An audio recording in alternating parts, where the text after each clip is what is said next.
minha história, ela surgiu quando eu vim para a Igrejinha. Até parece que as pessoas aqui de Igrejinha têm sapato no DNA. Eu nunca tinha imaginado ser sapateiro, mas como eu vim parar aqui na cidade, parece que o meu destino foi se moldando, acabei caindo no calçado. Mas por sorte, meu pai era um comerciante aqui na cidade, bem visto por todos, e ele deu uma mão bem grande nessa parte financeira. Eu acredito que eu tenha sido um pouco pioneiro na questão da exportação de calçados. As fábricas eram conservadoras, se dedicavam para o mercado interno. Calçado era praticamente feito à mão. As solas eram coladas, brutas. Raras vezes se tinha ouvido falar em pré-fabricado. Os americanos vieram forte com essa ideia de pré-fabricado. Saímos de uma visão totalmente regional para uma visão mundial. E foi possível experimentar realmente um enorme desenvolvimento. Tinha uma época que tu ia lá para fora, a gente passava numa loja assim, diz, olha ali, ó, sapato brasileiro. E ela olhar, era realmente sapato brasileiro. O Brasil ficou forte nisso. Tinha uma mão de obra barata e durante um bom período isso foi o nosso carro forte. Mas quando começou a aparecer os mercados que tinham mão de obra mais barata ainda, mais uma vez aconteceu uma mudança muito importante e aquelas fábricas que não se propunham e não se organizaram para enfrentar essa concorrência chinesa, não se deram muito bem. Realmente não consigo imaginar o que eu seria se não fosse o calçado. Estou feliz com o que eu consegui realizar no calçado. Praticamente tudo que acontece em Igrejinha ainda continua sendo em função do calçado. Para aceitar ser presidente do sindicato, uma das condições era ter uma secretária ou um secretário executivo que pudesse fazer pesquisas, pudesse apresentar números, porque nós tínhamos o sindicato, mas o sindicato não conhecia o próprio setor. E essa acho que foi um dos legados que a gente conseguiu fazer, eu junto com a Geni. A gente conseguiu organizar, e no nosso mandato também foi iniciado a obra desse nosso prédio aqui, ó, que o falecido Darcy Krause conduziu maravilhosamente. Foi uma obra que ele decidiu que ele ia acompanhar ela e acompanhou do começo até o fim. E felizmente a gente conseguiu, depois de 3 anos, entregar o sindicato já com uma pesquisa de mão de obra, uma pesquisa de produção, que esses dados foram muito utilizados e felizmente depois de mim veio o Juercy. O Juercy também acreditou nessa ideia das pesquisas, ele também continuou e até hoje eu acho que é um dos principais instrumentos do sindicato, porque toda vez que a gente sair, participar de uma reunião ou tiver uma reivindicação, a primeira coisa que a autoridade nos pede é números. O que representa o calçado em Igrejinha? Isso é uma coisa que a gente não sabia, que graças à implantação desse processo de pesquisa, hoje, quando nós vamos a algum encontro, nós vamos munidos com informações. Essa aí foi uma parte... Tu imagina, Fritz, eu quando eu fui escolhido como presidente, então eu insistia nisso, porque ninguém queria ser presidente. Porque tinha as reuniões com o Sindicato dos Trabalhadores, que eram uma guerra, e a gente não sabia nem muito argumentar, porque não tinha números, não tinha dados. A contabilidade do sindicato nunca tinha sido feita quando eu assumi. Eu cheguei na Geni, digo, Geni, nós vamos fazer a contabilidade. Dizem, mas não conheço nenhum setor de contabilidade pública. Não, eu conheço, tu é a contadora. Não, mas eu nunca fiz, mas vai fazer, nós vamos fazer. Eu acho que foi muito importante para ela também, porque ela percebeu que a gente podia fazer as coisas. Desde que tivesse qualificação, e isso ela tinha, ela era contadora e eu também era, ela entendeu, olha, cara, nós para não perder o sindicato depende de alguns documentos, tem que apresentar algum documento, como a declaração de imposto de renda, um orçamento, ele tem que ter alguma documentação. E o sindicato sobreviveu durante um bom período sem nada disso.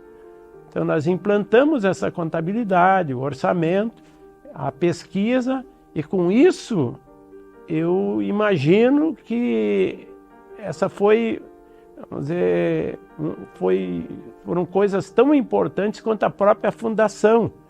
O pessoal teve a visão, a necessidade que tinha que ter um sindicato representando toda essa produção e todo esse potencial que estava latente, que depois ele explodiu, e com isso nós realmente pudemos falar no nome de não individual, nós passamos a falar no nome do grupo inteiro.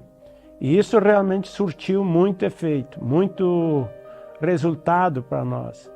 Toda vez que tinha uma crise ou tinha uma questão muito séria para ser resolvida, a gente ia na frente da autoridade e levava o calhamaço de papel junto. Aqui estão os nossos dados. E isso facilitou e nos ajudou muito. Graças a Deus isso tudo está aí hoje. Então o sindicato teve um papel e tem ainda um papel fundamental, porque ele não fala por si só, ele fala por todo o setor.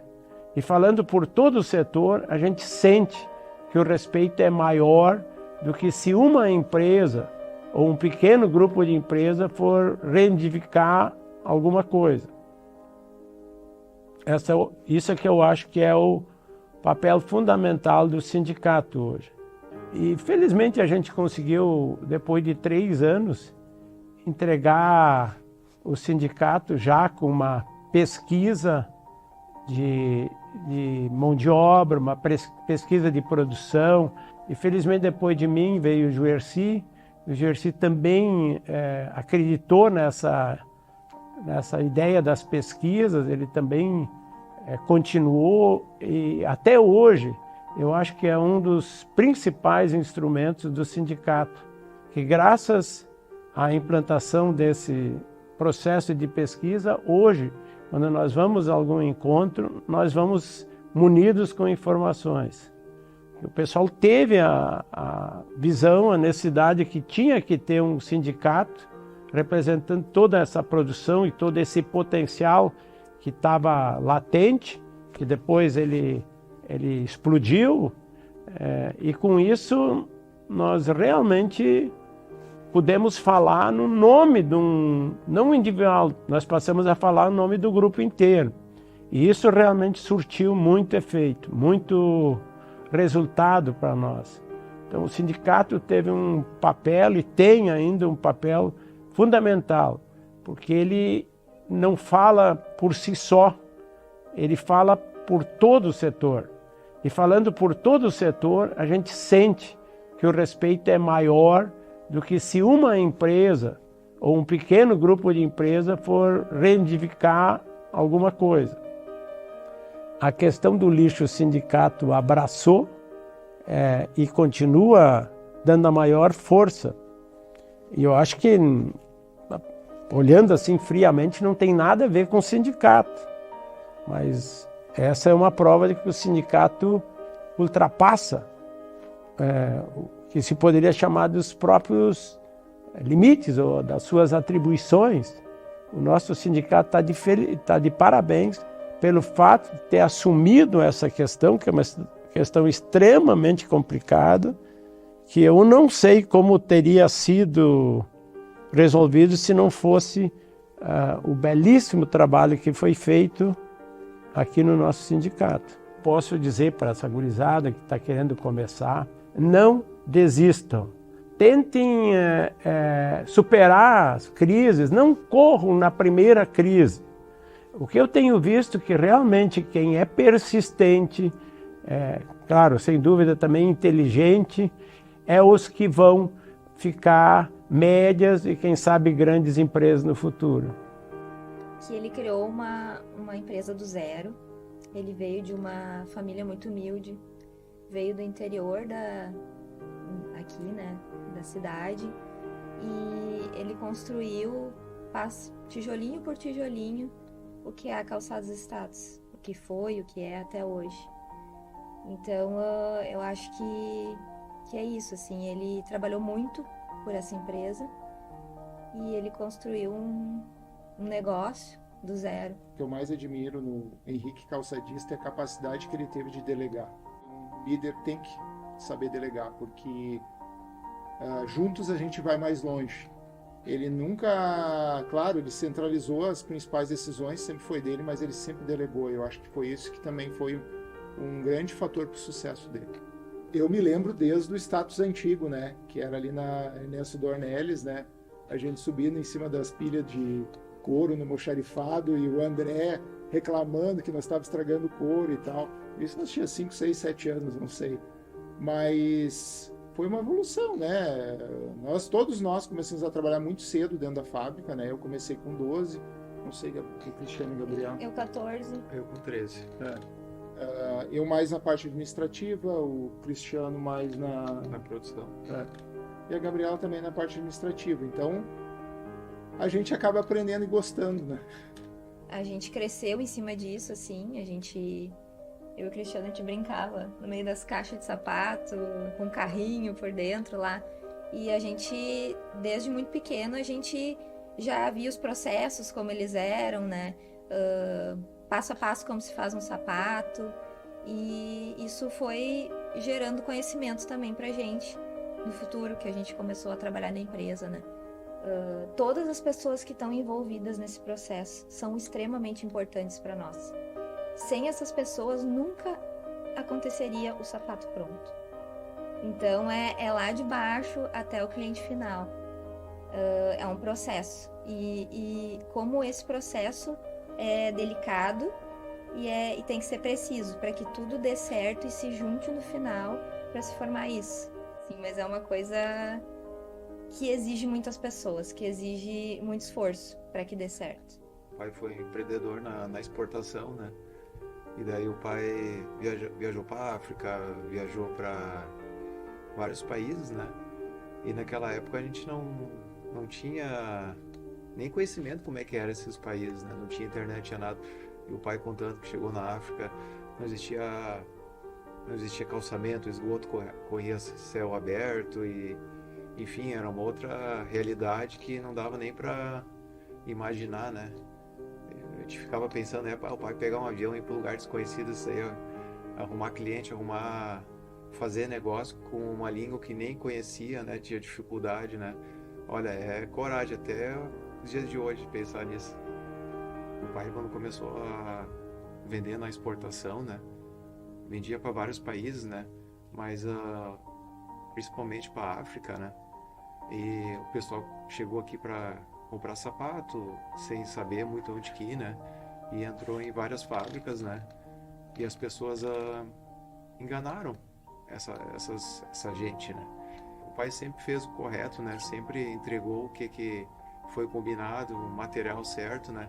E com isso ele foi conquistando, né? A confiança, né? Do cliente, né? Olha, no primeiro momento eu tenho que dizer que não pode separar o Henrique pai da Márcia mãe. É os dois. Eu acho que eles construíram alguma coisa diferente do que a gente vê por aí. E realmente a nossa família é muito unida.